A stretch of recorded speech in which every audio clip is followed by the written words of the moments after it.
नमस्कार विद्यार्थी मित्रांनो, नमस्कार सर. कसे आहात? मजेत आहात ना? हो सर. ओके, तर आज आपण काय करूया आता एक नवीन गोष्ट म्हणजे आपण आता टेन्सनुसार व्याकरणानुसार अगदी करेक्ट वाक्य ॲक्युरेट वाक्य कसं बनवायचं आपण ते शिकलेलो आहोत. आता इंग्रजीमध्ये जर एखादं एक ट्रिक आहेत, त्या ट्रिकनुसार जर आपण गेलो तर आपण शक्यतो वाक्य तयार करताना चुकणार नाही. म्हणजेच काय, तर एखादं मराठी वाक्य असेल, कुठलंही मराठी वाक्य असेल, त्या मराठी वाक्याला जर आपल्याला इंग्लिशमध्ये बनवायचं असेल तर या ठिकाणी एक ट्रिक आहे, त्या ट्रिकचा सुद्धा आपण वापर करू शकतो. किंवा या ठिकाणी आपले जे टेन्स आहे त्यानुसार सुद्धा आपण त्या ठिकाणी करू शकतो. वापर करून आपल्याला इंग्रजी बोलता येतं, वाक्य बनवता येतात. परंतु एक ट्रिक आहे, त्या ट्रिकचा सुद्धा तुम्ही वापर करून या ठिकाणी वाक्य बनवू शकता. मग ती ट्रिक कोणती आहे? तर ट्रिक आपण आज बघणार आहोत. बघा, तर या ठिकाणी काय करायचं, कोणतंही एक वाक्य जर दिलं असेल तर त्याचं दोन भाग करायचे. किती भाग करायचे? दोन. मग त्यामध्ये काय करायचं, पहिला जो भाग आहे त्या पहिल्या भागामध्ये त्याला आपण काय करायचं, पहिल्या भागामध्ये हा एक भाग आहे बघा, आणि बाकी मग पुढे त्याला काही जे काही प्रश्न आहेत त्यानुसार जायचं. मग पहिलं जोडी करायची, म्हणजे जोड करायचं आहे. मग काय जोडायचं आहे? सब्जेक्ट आणि व्हर्ब. या वाक्यामध्ये सब्जेक्ट म्हणजे हा जो सब्जेक्ट आहे, हा सब्जेक्ट काय करायचा आपल्याला जोडायचा आहे. मग या ठिकाणी हा जो सब्जेक्ट बघा, मी, वाक्याचा कर्ता कोण आहे? मी, आय, आणि खेळणे, दोन क्रिया आहेत. म्हणजे सब्जेक्ट काय आहे? आय. काय सब्जेक्ट आहे? आय. आणि कोणाला जोडायचं? खेळणे. मग खेळतो याच्यासाठी आपण काय घेतो? प्ले. I play. कारण वर्तमान काळ या वाक्य आहे, खेळतो म्हणजे साधा वर्तमान काळ आहे. I play. म्हणजे या ठिकाणी हे जो पहिला भाग आहे आपला पूर्ण झालेला आहे, आय प्ले. आता आपल्याला काय करायचं आहे, मग या वाक्यामध्ये काय, मग याच्यामध्ये काय सांगतो आपल्याला, काय खेळतो आपण? तर कबड्डी. मग आय प्ले, मग काय साठी जो शब्द आहे तो घेऊया आपण. मग काय साठी शब्द कोणता आहे? कबड्डी. मग आय प्ले कबड्डी. बघा, चला पहिलं जोडला आपण, नंतर काय प्रश्न विचारला, मग काय साठी जो शब्द आहे कबड्डी खेळतो, मग कबड्डी घेतला. त्याच्यानंतर कुठे, कुठेच आहे का? मैदानावर. On ground. On the ground. I play kabaddi on the ground. कधी, तर त्याचा काय उल्लेख नाही, आणि शेवटी कसाचा उल्लेख सुद्धा नाही. मग या ठिकाणी अशा प्रकारे आपण काय करायचं, वाक्य घेतलं, कोणतंही वाक्य असलं की त्यामध्ये कर्ता आणि क्रियापद दोघांची जोडी करायची आणि त्याला सुरुवातीला घ्यायचं. मग नंतर जे काही वाक्य उरतं त्यामध्ये काय, त्याच्यासाठी कोणता शब्द आलेला आहे ते बघायचं. कुठे, त्याच्यासाठी शब्द आलेला आहे तो बघायचं. त्याच्यानंतर कधी, त्याचा तो शब्द जोडायचा. आणि शेवटी कसा, तर त्याच्यासाठी जो काही शब्द आहे त्याला जर घेतलं तर आपली या ठिकाणी वाक्य तयार होतं. बघा, काय खेळतो? कबड्डी. कुठे खेळतो? मैदानावर. कधीसाठी उल्लेख नाही, आणि कसा त्याचा सुद्धा उल्लेख नाही. आता पुढचं वाक्य आपण घेऊया. ती तिच्या आईसोबत रविवारी मुंबईला गेली. एवढं मोठं वाक्य. मग याच्यामध्ये आपल्याला सुरुवातीला यस आणि व्ही जोडायचं आहे. मग यस काय आहे? ती म्हणजे कोण? शी. चला, त्याच्यानंतर व्हर्ब कोणतं आहे? गेली. गेलीसाठी गो म्हणजे जाणे, आणि गेली भूतकाळ आहे, मग आपल्याला त्याचं भूतकाळी रूप घ्यावं लागलं, वेंट. शी वेंट. शी वेंट. चला, आता काय साठी आहे का? काय साठी आहे का? नाही. मग पुढचं कुठे, कुठे गेली ती? मुंबई. कुठे गेली? मुंबईला. To Mumbai. She went to Mumbai. चला, पुढचं आता कुठे, त्याच्यात कधी गेली? रविवारी. मग ऑन संडे. आणि कशी गेली? आईसोबत. With mother. विथ, आता तिच्या, बघा तिच्या आईसोबत आहे, मग with her mother. With her mother. अशा प्रकारे आपलं वाक्य तयार होतं. सोपं आहे की नाही? अशा प्रकारे, ह्या प्रकारे आपण जर गेलो तर आपल्याला कोणतंही इंग्रजी वाक्य, कोणतंही मराठी वाक्य इंग्रजीमध्ये कन्वर्ट करता येतं. पुढे जाऊया आपण, आणखी तिसरं वाक्य घेऊया, लक्षात येऊन जाईल. बघा, चला पुन्हा तेच. राम पुढच्या महिन्यात पुण्याला जाणार आहे. मग आपल्या पहिला काय जोडायचं? सब्जेक्ट राम, आणि जाणार आहे म्हणजे हे जे क्रियापद आहे जाणार आहे, भविष्यकाळी आहे म्हणून विल. राम विल जाणार, go, will go. Ram will go. हे झालं आता आपलं जोडी, आपण जोडी तयार केली, सब्जेक्ट आणि व्हर्बची जोडी आपली तयार झाली. आता आपण काय, काय आहे त्याच्यामध्ये? काय नाही. चला मग कुठे, कुठे, पुण्याला. Ram will go to Pune. कधी, कुठेच्या नंतर कधी, पुढच्या महिन्यात, पुढच्या महिन्यात, नेक्स्ट मंथ,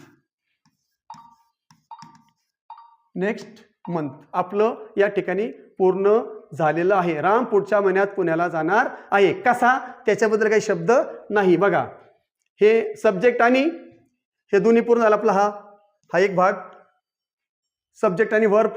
त्याच्यानंतर आपल्याला काय कायसाठी शब्द नाहीये, कुठेसाठी शब्द आहे, पुण्याला, आणि कधी जाणार आहे, पुढच्या महिन्यात, नेक्स्ट मंथ. अशा प्रकारे हे आपलं वाक्य तयार होतं. पुढचं आणखी एक वाक्य घेऊया. मला वाटते राजेश तुझ्या सोबत येईल. तर मला वाटते आहे की नाही, आय थिंक, मला वाटते, दोन्ही शेजारी शेजारी आलेले आहेत. म्हणजे मला म्हणजे आय, आता वाटते आय थिंक, आय थिंक. आता पुढचा जो प्रश्न आहे आय थिंक काय, त्याचं उत्तर आहे का, आय थिंक काय वाटते, राजेश तुझ्या सोबत येईल. I think Rajesh will, I think Rajesh will, I think Rajesh will come, येईल, राजेश विल कम. तुझ्यासोबत कसा येईल तो, आता हे बघ या ठिकाणी कसा आलेला आहे की नाही, कुठेचा उल्लेख नाही, कधीचा उल्लेख नाही, म्हणून आपण डायरेक्ट कसाकडे जातो. आय थिंक राजेश विल, मला वाटते आहे की नाही. हे पुढचं वाक्य आपण इथं घेऊ, आय थिंक राजेश तुझ्यासोबत येईल.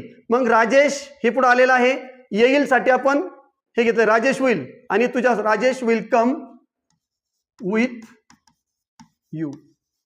अशा प्रकारे त्या फॉर्म्युलानुसार आपले वाक्य तयार झालेलं आहे. पुढचं वाक्य बघूया. मीनाक्षी घरी नेहमी इंग्रजी बोलते.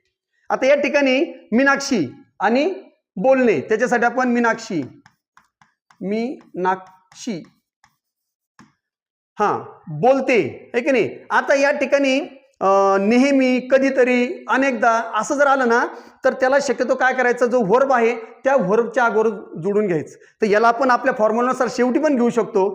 तर आपण पहिला आपण जो फॉर्म्युला आपण शिकत आहोत त्याच्यानुसार जाऊया. मीनाक्षी बोलते, मीनाक्षी स्पीक्स, मीनाक्षी स्पीक्स काय, इंग्रजी बोलते आहे की नाही. मग मीनाक्षी स्पीक्स काय बोलते, इंग्रजी. मीनाक्षी स्पीक्स इंग्लिश कुठे, घरी, at home. Meenakshi speaks English at home. आणि आता राहिलं काय मग, नेहमी, ऑलवेज. असं बी चालतं. आणि हा जो कसा आहे, या ऑलवेजला जर तुम्ही इथं ठेवलं दोघीच्या मध्ये तरी चालतं. मीनाक्षी म्हणजे हे पण वाक्य चालेल. Meenakshi always speaks English at home. या प्रकारे सुद्धा तुम्ही वाक्य बनवू शकता. शक्यतो ऑलवेज म्हणजे एखादी क्रिया जर नेहमी घडत असेल, सारखी घडत असेल, कधीतरी घडत असेल, तर असे शब्द मात्र तुम्ही त्या ठिकाणी जो काही व्हर्ब आहे त्याच्या अगोदर घेऊ शकता, म्हणजे त्या जोडीच्या मध्ये टाकू शकता. पुढचं जे वाक्य आहे ते आपण आणखी 3 वाक्य घेऊया. चला, आपला फॉर्म्युला जोडी करायची आहे सब्जेक्ट आणि व्हर्बची. अजय चालवतो, अजय ड्राइव्हज, अजय ड्राइव्हज, ही झाली आपली जोडी. आता काय, तर कार चालवतो. अजय ड्राइव्हज अ कार, किंवा द कार घेऊया आपण, द कार. आता कधी, कुठे, हा बघा, अजय ड्राइव्हज म्हणजे ही आपली पहिली जोडी तयार झाली. काय चालवतो, तर काय साठी आहे, द कार. तर त्या ठिकाणी दुसरा आहे कुठे, तर रस्त्यावर, on the road, on the road. त्याच्यानंतर कधीचा उल्लेख नाहीये, फक्त कशी चालवतो, तर फास्ट, म्हणून शेवटी या ठिकाणी fast. Ajay drives the car on the road fast. अशा प्रकारे आपलं वाक्य तयार झालेलं आहे. म्हणजे जोडी तयार झाली. काय प्रश्न विचारला, काय साठीचा शब्द घेतला, त्याच्यानंतर कुठे, तर रस्त्यावर, त्याच्यासाठी आपण रस्त्यावरचा शब्द घेतला. कधी चालवतो त्याचा उल्लेख नाही म्हणून त्याने घेतलं, आणि कशी चालवतो तर त्या ठिकाणी फास्ट. अशा प्रकारे आपलं वाक्य तयार झालं. त्याच्यानंतर आता पुढचं आणखी वाक्य घ्या. आम्ही दररोज वेळेवर शाळेत जातो. मग आम्ही आणि जातो याची आपण जोडी तयार करून घेऊया. We go. आता या ठिकाणी सुद्धा बघा वी गो. त्याच्यानंतर ही आपली जोडी तयार झाली. काय त्याचा उल्लेख आहे का? नाही. कुठे? शाळेत. To school. We go to school.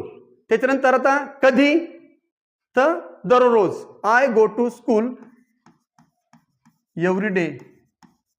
आता I go to school every day. अशा प्रकारे आम्ही दररोज वेळेवर कसे जातो? शेवट राहिला आपला वेळेवर म्हणजे कसे? On time.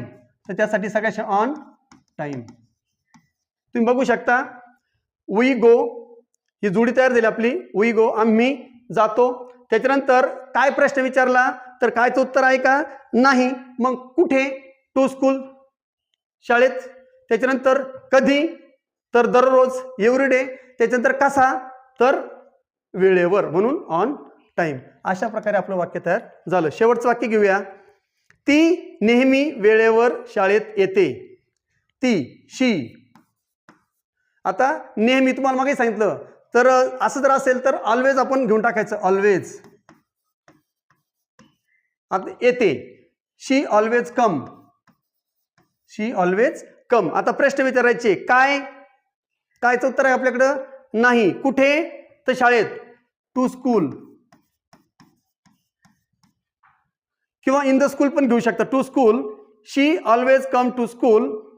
आणि शेवटचं काय राहिलं मग आता? नेहमी पण आपण ते घेऊन टाकलं वेळेवर ऑन टाइम. अशा प्रकारे या ठिकाणी आपण वाक्य तयार केलं. आणि she always come to school on time. अशा प्रकारे आपलं वाक्य तयार होतं. ही एक ट्रिक आहे. या ट्रिकनुसार तुम्ही भरपूर वाक्य बनवू शकता. फक्त फॉर्म्युला समजून घ्या आणि अशा प्रकारचे तुम्ही मला काही वाक्य बनवून पाठवायचे आहेत. आता या ठिकाणी एक लक्षात आलं असं always, often, almost, rarely, already, definitely, nearly आणि जस्ट. हे जर अशा प्रकारचे जर या ठिकाणी हे विशेषण आहे, क्रियाविशेषण आहेत. म्हणजे क्रियापदाबद्दल अधिक माहिती सांगणारे शब्द आहे. त्याला इंग्लिशमध्ये ॲडव्हर्ब म्हणतात. हे ॲडव्हर्ब अशा प्रकारचे जर ॲडव्हर्ब असतील तर तुम्ही ते जे जोडी आहे त्या जोडीच्या मध्ये म्हणजेच काय कर्त्याच्या नंतर सब्जेक्ट नंतर लगेच घ्यायचं आहे आणि नंतर क्रियापद वापरायचं आहे. तर वाक्य त्या ठिकाणी आणखी स्टँडर्ड वाटतं. तर तुम्ही या ठिकाणी जसे मी वाक्य बनवलेत तसे तुम्ही कमीत कमी मनाने 5 ते 6 वाक्य घ्या आणि 5 ते 6 वाक्य घेऊन त्या ठिकाणी तुम्ही काय करायचं आहे? होमवर्क करायचं आहे. तुमच्या मनानेच तुम्ही वाक्य घ्यायचे आहे आणि या फॉर्म्युल्यानुसार या ट्रिकनुसार तुम्ही त्या ठिकाणी वाक्य बनवायचा प्रयत्न करा. नक्कीच तुम्हाला त्या ठिकाणी यश मिळणार आहे. आशा करतो की या ठिकाणी ही जी ट्रिक आहे ही ट्रिक तुम्हाला समजली असेल. नाहीतर आपलं जे काही 15 काही फॉर्म्युले मी तुम्हाला दिलेत आणि आपले जे काळाचे प्रकार आहेत त्याच्यानुसार सुद्धा तुम्ही या ठिकाणी वाक्य बनवू शकता. पण छान ट्रिक आहे. तुम्ही बघा या ट्रिकनुसार सुद्धा तुम्हाला भरपूर वाक्य बनवता येतील आणि कुठलंही वाक्य असलं तर या ट्रिकनुसार तुम्ही बनवू शकता.